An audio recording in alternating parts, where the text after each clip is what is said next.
Hello everyone. So now we'll be moving to the next topic related to the PPC only. So by now I expect all of you know what is this, है ना? What is this? This is a PPC. And why is this specifically shaped? Why is this giving a specific shape? इसका एक specific meaning क्यों निकल रहा है? This is because of its assumptions. Okay, so this thing I've told you earlier also कि whatever shape it is getting, why this specific one only, why it is only at this tangent place, this is because of the assumptions we have made in the starting. ठीक है, so let us recall all those assumptions first. So the first assumption was resources are limited or resources are given. Second was technology remains constant. Then comparison between only two goods. Fuller utilization of resources. Yeah, this shows what effective utilization, potential utilization of the resources. And the fifth one, resources are not equally efficient in production of both the goods. So I have told you कि ये PPC इस तरीके का इस वजह से है क्योंकि वो सारे असम्पशंस हमने माने, ठीक है. लेकिन क्या होगा अगर उन असम्पशंस में कुछ बदलाव आए, कुछ चेंज आ जाए, ठीक है. क्या होगा अगर वो असम्पशंस वो ना रहें, क्या होगा वो असम्पशन ब्रेक हो जाए, फॉल्स हो जाए, या उनमें कुछ ना कुछ बदलाव आ जाए जिसको हमने अज्यूम किया था वो ना रहे. तो अगर हमने जो चीज़ अज्यूम करी थी वो नहीं रहेगा तो पीपीसी भी ऐसा नहीं रहेगा. समझ रहे बात को? मैंने आपको पहले ये चीज़ बहुत अच्छे से समझाई है कि पीपीसी ऐसा है क्योंकि हमने वो अजम्पशंस माने. आप अगर उन अजम्पशंस को फॉल्स कर दोगे या उन अजम्पशंस में कांस्टेंट नेचर के बजाय चेंज आने लगेगा, वो कांस्टेंट रहने के बजाय क्या होने लग जाएंगे, चेंज, तो पीपीसी भी चेंज होने लगेगा. तो आज हम पढ़ेंगे कि दो मेजर चेंजेस पीपीसी में क्या होते हैं और आपको समझ में आ जाना चाहिए कि वो चेंजेस क्यों आएंगे. ठीक है, दो मेजर चेंजेस क्या होते हैं और चेंजेस क्यों आएंगे जब भी उनका अजम्पशन ब्रेक होगा. सो पीपीसी में दो मेजर जो चेंजेस होते हैं उनको हम कहते हैं शिफ्ट्स एंड रोटेशन. दो तरह के मेजर चेंजेस हैं, एक होते हैं शिफ्ट, एक होते हैं rotation. You might have heard about these two terms earlier also. Shift आपको पता है क्या होता है, रोटेशन भी आपको पता है क्या होता है, लेकिन फिर भी मैं एक बार और अच्छे से समझा देता हूँ आपको with respect to any diagram और एनी शेप. ठीक है, कोई भी डायग्राम शिफ्ट तब करता है जब उसके दोनों एंड, ठीक है, या तो वो दोनों एंड उठ के आगे चले जाएंगे या दोनों एंड उठ के पीछे चले जाएंगे. समझ रहे बात को? शिफ्ट कब आता है, जब डायग्राम या उस पर्टिकुलर शेप के दोनों एंड उठ के या तो आगे फॉरवर्ड मूव कर जाएं या बैकवर्ड मूव कर जाएं. आगे फॉरवर्ड मूवमेंट को इकोनॉमिक्स में कहते हैं राइटवर्ड मूवमेंट और इसको क्या कहेंगे, राइटवर्ड शिफ्ट. और अगर वो पीछे बैकवर्ड जाए तो उसको क्या कहते हैं, लेफ्टवर्ड मूवमेंट या लेफ्टवर्ड शिफ्ट. ठीक है. दूसरी तरफ रोटेशन का मतलब ये होता है कि आपका एक एंड तो कांस्टेंट है, दूसरे एंड में क्या आ रहा है, चेंज. समझ रहे हो? डायग्राम के जो दो एंड थे, एक तो क्या है, कांस्टेंट, दूसरा कांस्टेंट नहीं रहा, या तो वो इस तरफ जाएगा या इस तरफ जाएगा. समझ रहे बात को? कहने का मतलब शिफ्ट में दोनों एंड या तो उठ के आगे बढ़ते हैं या फिर पीछे आते हैं. दूसरी तरफ रोटेशन में एक एंड रहता है कांस्टेंट, दूसरे एंड में आता है मूवमेंट. ठीक है, ये हो सकता है कि ये वाला एंड कांस्टेंट रहे और इस वाले में मूवमेंट आ जाए, तो इसको कहते हैं रोटेशन. अब पता करते हैं इनका कारण क्या है. तो मैंने आपको पहले ही बता दिया कि इसमें जो भी चेंज आएगा पीपीसी में उसका कारण क्या है, चेंज इन द असम्पशंस. तो शिफ्ट होने का कारण होता है whenever that first assumption break. What was the first assumption, resources are limited. So whenever the resources changes, whenever the quantum of resources changes, it leads to a shift in PPC. whenever the quantum of resources changes. ठीक है, change इन resource की वजह से क्या आ जाता है, PPC में shift आ जाता है. समझ रहे बात को? चेंज इन रिसोर्स की वजह से क्या आएगा, पीपीसी में शिफ्ट आ जाएगा. दूसरी तरफ रोटेशन होने का कारण है break in the second assumption. Second assumption was what, change in the technology. क्योंकि मैंने आपको उस वक्त भी बताया था, टेक्नोलॉजी का मतलब ये होता है एक गुड को प्रोडक्शन करने का मेथड, एक गुड को प्रोड्यूस करने का मेथड. तो अगर एक गुड को प्रोड्यूस करने के मेथड में चेंज आता है तो दूसरे गुड की टेक्नोलॉजी में कोई फर्क पड़ेगा नहीं। तो उस वजह से एक गुड की तरफ तो क्या रहेगा, कांस्टेंट, और जिस तरफ चेंज है वहाँ पे पीपीसी चेंज हो जाएगा। अब हम इनको पढ़ेंगे डिटेल में। So now let us start with the shifts in PPC. पहली चीज क्या है, शिफ्ट्स इन पीपीसी। तो मैंने आपको बता दिया, फिर से ध्यान से स्टार्टिंग से ध्यान रखो कि जब भी अजम्पशंस में चेंज आएगा तो पीपीसी में चेंज आ जाएगा। दो तरह के मेजर चेंज होते हैं। क्या होता है, दो तरह के मेजर चेंज, एक होता है शिफ्ट और एक होता है रोटेशन। शिफ्ट का मतलब होता है जब डायग्राम के दोनों एंड उठ के या तो आगे आ जाएं या पीछे चले जाएं, वो तो राइटवर्ड या लेफ्टवर्ड शिफ्ट। और इसका कारण क्या है, शिफ्ट का कारण है change in the resources, change in overall resources, change in overall resources, उसको क्या कहते हैं, शिफ्ट। ठीक है, तो अभी शिफ्ट होते हैं दो तरह के। फर्स्ट है rightward shift, rightward shift. Now look here, this is the original PPC. अभी ये क्या है, ओरिजिनल पीपीसी है, इसका नाम है एबी। ठीक है, अभी ये अपनी ओरिजिनल स्टेट में है, मतलब अभी तक असम्पशंस क्या हो रहे हैं, ट्रू हैं। अब अगर क्वेश्चन हमको बोलता है कि there is a change in resources, ठीक है, तो राइटवर्ड शिफ्ट कब आएगा, व्हेनेवर, इसका कारण क्या होता है, whenever the level of resources या the quantum of resources increases, ठीक है, increases, then PPC shifts rightward. और राइटवर्ड शिफ्ट कैसे करेगा, ये ए बी था, ये यहाँ से पैरेलल जाएगा और राइटवर्ड ऐसे नया पीपीसी बन जाएगा। ये ए बी था, ये हो गया ए डैश पी डैश, कहाँ जाएगा, राइटवर्ड। ठीक है, इस तरीके से आप इसको बनाओगे। आपको याद रखना है कि एक कर्व है तो आपको फ्री हैंड बनाना है, और फ्री हैंड भी आपको ऐसे शेकिंग हैंड से नहीं बनाना, पता चले ये शेकिंग हैंड से बन रहा है और ये पता नहीं कहाँ जा रहा है, ऐसा नहीं होना चाहिए। इसको बड़े स्मूथली बनाओ, एक एंड पे अपने पॉइंट को रखो, पेंसिल की पॉइंट को, और दूसरे एंड तक फ्री हैंड से लेके जाओ। ठीक है, बस ये याद रखना कॉनकेव शेप में रहना चाहिए। दूसरी तरफ भी ऐसे रखना, ऐसे रखना, और कॉनकेविटी उसकी दिखनी चाहिए और कर्व लगना चाहिए। ठीक है, तो ये हो गया पीपीसी राइटवर्ड शिफ्ट। इसका कारण क्या है, whenever the level of overall resources increases. अब इसके एग्जांपल, जैसे कि आपको क्वेश्चन में कई सारे रिसोर्सेज का मेंशन दे सकते हैं। क्वेश्चन बोल सकता है कि a person was having 10 acres of land with which he was producing 2 categories of food. Now what happened, now he has purchased 10 acres of land more, now he is having 20 acres of land. So what will be the impact on the production possibility curve? Question आपको साफ बताएगा कि भाई इस तरीके का resource था, वो 2 गुड की प्रोडक्शन में लग रहा था, और अब आपको ये देखना है कि अब रिसोर्स में क्या बदलाव आया। अगर रिसोर्स में बदलाव आया, रिसोर्स में चेंज आया, और अगर उसमें इंक्रीज आया है, तो हम क्या बोलेंगे कि पीपीसी शिफ्ट राइटवर्ड। ठीक है, तो इसमें एग्जांपल क्या हो गया कि the land as a resource was increased from 10 to 20 acres। तो आपको इस तरीके से पहचानना है हर क्वेश्चन में से। जैसे कि मान लो आपके पास ऐसे भी क्वेश्चन आ सकते हैं कि the overall FDI, foreign direct investment in India was 2000 crores। Okay, so now what happened in the last year, we have got 1000 crores more additional. ठीक है, तो आपको इस तरीके का कुछ मिलेगा जिससे समझ में आएगा ओवरऑल रिसोर्सेज इंक्रीज हो रहे हैं। इंक्रीज हो रहे हैं तो आप क्या करेंगे, द शिफ्ट इन पीपीसी। याद रखना है रिसोर्सेज कुछ भी हो सकते हैं, मैन भी, मटेरियल भी, फाइनेंस भी, लेकिन उसको इस तरीके से याद रखना उस रिसोर्स का गुड्स की प्रोडक्शन में यूज़ होता है। और एक चीज़ मैं आपको और पहले से बता चुका हूँ कि ये जो लाइन है ना, ये पीपीसी की जो लाइन है, ये जो कर्व है, ये लेवल ऑफ रिसोर्सेज को इंडिकेट करता है। मैंने आपको पहले भी बताया था what does this curve on this diagram indicate, potential level of production बता रहा है इन दोनों गुड्स की जो पोटेंशियल है, लेकिन ये अपने पोटेंशियल यूटिलाइजेशन ऑफ रिसोर्स भी तो बता रहा है। ये हमको बता रहा है हमारा रिसोर्सेज इस हद तक क्या है, प्रेजेंट है। तो ये जो लाइन है इन दोनों गुड की पोटेंशियल प्रोडक्शन तो बताती है, साथ साथ ये भी बताता है कि हमारे रिसोर्स की अवेलेबिलिटी इतनी है, इसके बाहर रिसोर्स अवेलेबल नहीं है, इसलिए प्रोडक्शन नहीं हो सकती। लेकिन जब अगर रिसोर्स बढ़ गया तो क्या होगा, इसके बाहर भी प्रोडक्शन हो पाएगी। समझ रहे हो, अगर रिसोर्स बढ़ गया तो उसके बाहर भी प्रोडक्शन हो पाएगी। पहले हमने बोला था इसके बाहर प्रोडक्शन करना पॉसिबल नहीं है, अब हम कह रहे हैं यहाँ तक प्रोडक्शन करना पॉसिबल है।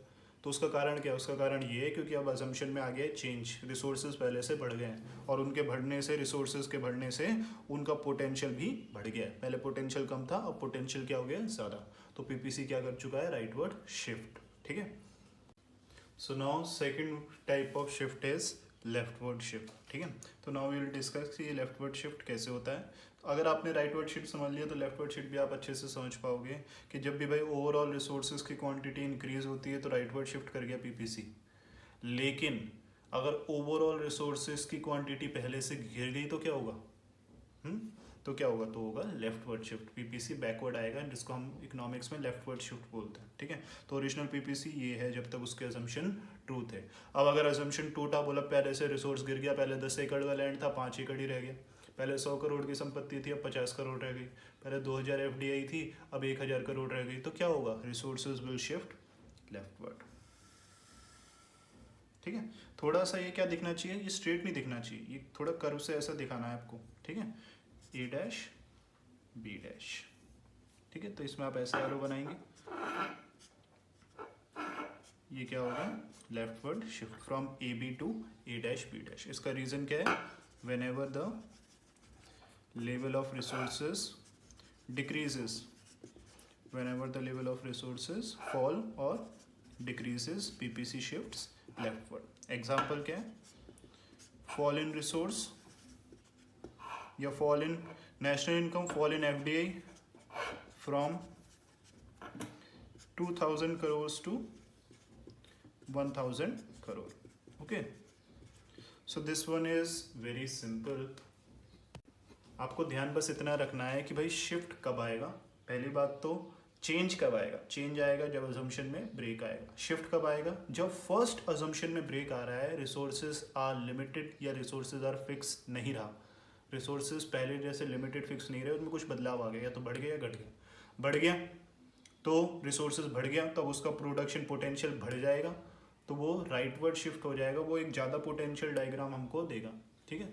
और लेफ्टवर्ड शिफ्ट तब आता है जब रिसोर्सेज का लेवल गिर जाता है, तो उसका प्रोडक्शन पोटेंशियल अब पहले रिसोर्स का ज़्यादा था, वो दोनों गुड्स की ज़्यादा यूनिट्स प्रोडक्शन प्रोड्यूस कर सकता था, अब कम रह गया तो अब वो कम यूनिट्स प्रोड्यूस कर पाएगा। तो ये राइटवर्ड लेफ्टवर्ड शिफ्ट है। और अब मैं आपको इससे जुड़े कुछ 2-3 क्वेश्चन करके दिखाता हूँ। So I have written one question here, read this question. Due to the relaxation in foreign regulations, FDI in India has increased in the recent time. ठीक है। क्वेश्चन क्या कह रहा है? हमने फॉरेन रेगुलेशंस में रिलैक्सेशन की हमारी गवर्नमेंट ने, जिसकी वजह से फॉरेन डायरेक्ट इन्वेस्टमेंट बढ़ रही है। ठीक है। तो सबसे पहले आपको फॉरेन डायरेक्ट इन्वेस्टमेंट बता दूं। This is the investment which is made by rest of the world in our country, and through this investment they hold the ownership in their hand. कहने का मतलब बाहर के लोग जब भी यहाँ पे आके पैसा लगाते हैं और असेट्स की ओनरशिप अपने हाथ में रखते हैं, उनके मैनेजमेंट, उनके डिसीजन खुद लेते हैं, उसको एफडीआई कहते हैं। जैसे कि वॉलमार्ट यहाँ पे आके उसने अपने कई सारे वो बनाए, ईजी डे जो रिटेल चेन है वॉलमार्ट की है, तो वो उसके डिसीजन खुद ले रहा है। ठीक है। लेकिन वो है क्या? दूसरे कंट्री का है, ऑपरेट कहीं और से कर रहा है, लेकिन ओनरशिप यहाँ पे है उसकी, तो इसको कहते हैं फॉरेन डायरेक्ट इन्वेस्टमेंट। तो कह रहे हैं गवर्नमेंट ने अपने फॉरेन रेगुलेशंस क्या किए? रिलैक्स, जिसकी वजह से एफडीआई बढ़ गई। अब आपको ये नहीं बताया कितने से कहाँ बढ़ गई, क्योंकि आप एक्चुअल में उसको ग्राफिकली तो प्रूफ करते नहीं हो कि भाई उसमें इतनी पोर्शन है या उससे ज़्यादा है, हम तो सिर्फ उसका एक इम्पैक्ट बता के पीपीसी से समझा देते हैं। तो ये बोलता है कि भाई आप उसका इम्पैक्ट बताओ पीपीसी में। तो किस तरह से आंसर आपको बनाना है, लिखना है? तो ये आंसर आपका इस तरीके से स्टार्ट होगा, diagram towards the left, explanation towards the right. आप आपकी नोटबुक का भी अगर ये पेज है, आपके रजिस्टर का ये पेज है, तो diagram should be towards the left and explanation should be towards the right. तो यहाँ आपको मैं कुछ कोड बता रहा हूँ जिस तरीके से आपको काम करना है। फिर दूसरी बात, आप इस चीज़ को भी ध्यान में रखना कि जितनी बार मैंने डायग्राम बनाया, मैं हमेशा एक्सेस को मेंशन करता हूँ, ओरिजिन मेंशन करता हूँ, इस एक्सेस पे क्या वेरिएबल है, इस एक्सेस पे क्या वेरिएबल है उसको मेंशन करता हूँ, इस डायग्राम का जो नाम है एक्सेस पे उसको मेंशन करता हूँ। ये आपको हर बार, चाहे 1 मार्क का क्वेश्चन हो उसके लिए डायग्राम बनाना हो, फिर भी आपको हर बार प्रॉपर्ली मेंशन करना है। ठीक है। तो अब ये तो डायग्राम बना दिया अपन ने, अब आंसर लिखना स्टार्ट करेंगे। क्वेश्चन से साफ समझ में आ रहा है कि रिसोर्स बढ़ रहा है। आपको ये समझ में आ गया होगा कि एफडीआई बढ़ गया। एफडीआई एक रिसोर्स है जिससे क्या होगा, कई सारे गुड्स की प्रोडक्शन हो सकती है। तो एफडीआई अपने आप में एक रिसोर्स है, ये गुड नहीं है, या तो गुड होगा या रिसोर्स होगा। ये साफ दिख रहा है कि ये रिसोर्स है और साफ पता चल रहा है कि इंक्रीज हो रहा है। तो आंसर कैसे लिखेंगे? Since FDI in India is increasing, it will lead to rightward shift in the PPC। अब देखो ये भी लिखेंगे कहाँ से कहाँ तक, ठीक है। पहले तो राइटवर्ड शिफ्ट कर देता हूँ मैं यहाँ पे, ठीक है। ए डैश बी डैश ऐसे एरो बना दिए। अब मैं लिख रहा हूँ from A B to A dash B dash, ये बन गया मेरा आंसर। डायग्राम बना दिया, शिफ्ट दिखा दिया, नाम मेंशन कर दिया। यहाँ पे मैंने क्या रीजन लिख दिया, since FDI in India is increasing, लिख दिया कि इंक्रीज हो रहा है। और ज़्यादा जरूरत नहीं है लिखने की एफडीआई के बारे में, वो रिसोर्स है, इतना सब कुछ जरूरत नहीं है, ठीक है। Since FDI in India is increasing it will lead to a rightward shift from A B to A dash B dash. तो आप देखो इसमें मैंने इसका सब्जेक्ट मेंशन कर दिया, रीजन मेंशन कर दिया कि भाई इंक्रीजिंग था, तो क्या हो गया, इम्पैक्ट मेंशन कर दिया राइटवर्ड शिफ्ट। और मैंने यहाँ पे डायग्राम से रेफरेंस भी ले लिया, डायग्राम से रेफरेंस ले लिया from A B to A dash B dash. तो इस तरीके से मेरा आंसर हो गया पूरा, और मेरे को इसके फुल 3 या 4 मार्क्स मिलेंगे, ठीक है। तो इस तरीके से आपको आंसर लिखना है। So I am having one more question for you. Question is what, due to this recent corona virus disease कोविड-19 there is more than 2 lakh people dead in the whole world. तो मैंने एक एग्जांपल अभी का ही ले लिया, ठीक है, जो ये रिसेंट पेंडेमिक चल रही है जिसकी वजह से ऐसे पढ़ाना पड़ रहा है आपको मेरे को, तो उसका भी एक कारण जरूर लेना चाहिए क्योंकि वो भी हमारे टॉपिक से रिलेटेड है। देखिए कोविड-19 क्या है, एक एपिडेमिक है ना, और इस डिजीज़ की वजह से कितने सारे लोग मर रहे हैं। और आपको ये भी याद रखना है कि people are also resources, human resource is the most important resource. अब इसमें ये नहीं बोला कि इंडियन इकोनॉमी का पीपीसी बनाओ क्योंकि पूरे वर्ल्ड का है, इसमें सिर्फ हमको बोला एनालाइज इट्स इकोनॉमिक इम्पैक्ट। तो इकोनॉमिक इम्पैक्ट हम उसको किससे बताएंगे, जब भी ऐसे भी पूछे ना analyse it's economic impact first chapter में से, तो ऑब्वियसली पीपीसी से रेफरेंस मांग रहा है। इकोनॉमिक इम्पैक्ट मतलब उसका प्रोडक्शन के ऊपर क्या फ़र्क पड़ा, ठीक है। तो हम इसके लिए क्या बना देंगे, पीपीसी बना देंगे। इस लाइन को भी ध्यान में रखना, ठीक है। तो अब इसका आंसर कैसे लिखेंगे, तो ये रहा मेरा पीपीसी, ठीक है। यहाँ पे मैंने इसको किसी इकोनॉमी से कन्फाइन नहीं किया, ये नहीं बोला कि इंडियन इकोनॉमी का है। दूसरी बात, हर बार आपको प्रोडक्शन पॉसिबिलिटी कर पीपीसी में रिसोर्स को आइडेंटिफाई करना बहुत ज़्यादा ज़रूरी है, ठीक है। जैसे कि पिछले क्वेश्चन में हमने क्या बात करी थी, उस वक्त रिसोर्स क्या था, उसमें रिसोर्स था, क्या था उस वक्त रिसोर्स, उस वक्त था एफडीआई। जब मैं पहले आपको राइटवर्ड लेफ्टवर्ड शिफ्ट बता रहा था उस वक्त लैंड रिसोर्स था। तो आपको हर सब्जेक्ट में, हर टॉपिक में से पहले रिसोर्स को निकालना है, और वही रिसोर्स यहाँ पे पीपीसी की क्या बनेगा, कर्व बनेगा। ये जो कर्व है ये वो रिसोर्स को इंडिकेट कर रहा है। अब यहाँ पे बात हो रही है लोगों की, और आपको ध्यान में रखना है कि yes human beings are also resources. तो if resources are decreasing what will happen, अगर रिसोर्स कम हो रहा है तो क्या होगा, राइटवर्ड शिफ्ट हो जाएगा, नहीं लेफ्टवर्ड शिफ्ट होगा। अब उसी ह्यूमन रिसोर्स जो प्रोडक्शन में लगते हैं, लेबर भी तो लगती है प्रोडक्शन में, सिर्फ लैंड सिर्फ इन्वेस्टमेंट थोड़ी लगती है। प्रोडक्शन के फैक्टर्स क्या है, factors of production, land, labour, capital, entrepreneur. तभी अपन ने लैंड की बात कर ली, कैपिटल की बात कर रही है, अब तो लेबर की बात हो रही है, समझ रहे हो बात को। तो इससे भी क्या होगा, इससे लेफ्टवर्ड शिफ्ट होगा। तो हम पहले यहाँ पे लेफ्टवर्ड शिफ्ट दिखा देते हैं, यहाँ लिख देंगे ए डैश बी डैश, और यहाँ पे लिखेंगे since human resource is decreasing या फिर ह्यूमन रिसोर्स हैज डिक्लाइंड, ठीक है। तो the PPC will shift where, leftwards from A B to A dash B dash. तो ये हो गया इसका आंसर। फिर वही बात, पूरा डायग्राम आ गया, सब चीज़ मेंशन करके मैंने प्रॉपर लिख रखा है। यहाँ पे मैंने सब्जेक्ट लिख दिया, रीजन लिख दिया, इम्पैक्ट लिख दिया, डायग्राम का रेफरेंस। तो मेरे को फुल 3 या 4 मार्क्स इसके मिल जाएंगे। तो अब तक आपको शिफ्ट क्लियर हो जाना चाहिए, राइटवर्ड और लेफ्टवर्ड शिफ्ट क्लियर हो जाना चाहिए। रिसोर्स को कैसे आइडेंटिफाई करते हैं क्वेश्चन में से, बढ़ रहा है तो क्या करना है, घट रहा है तो क्या करना है, आंसर कैसे लिखना है, क्लियर होना चाहिए, ठीक है। इसके और भी कई सारे एग्जांपल होते हैं, जैसे कि भाई इन्वेस्टमेंट बढ़ गई, जैसे कि मान लो और कोई रिसोर्स बढ़ रहा है, या फिर मान लो ऐसा क्वेश्चन में आ रहा है कि कोई और फ्लड आ गई, ठीक है, कोई अर्थक्वेक आ गया जिससे लाइफ और प्रॉपर्टी डिस्ट्रॉय हो रहे हैं, तो उसमें भी लेफ्टवर्ड शिफ्ट हो जाएगा। तो आपको बड़े ही आराम से क्वेश्चन को समझना है। क्वेश्चन में क्लियर इंडिकेट होता है रिसोर्स बढ़ रहा है या घट रहा है। बढ़ रहा है तो क्या करना है, घट रहा है तो क्या करना है, ये अब आपको अच्छे से आना चाहिए।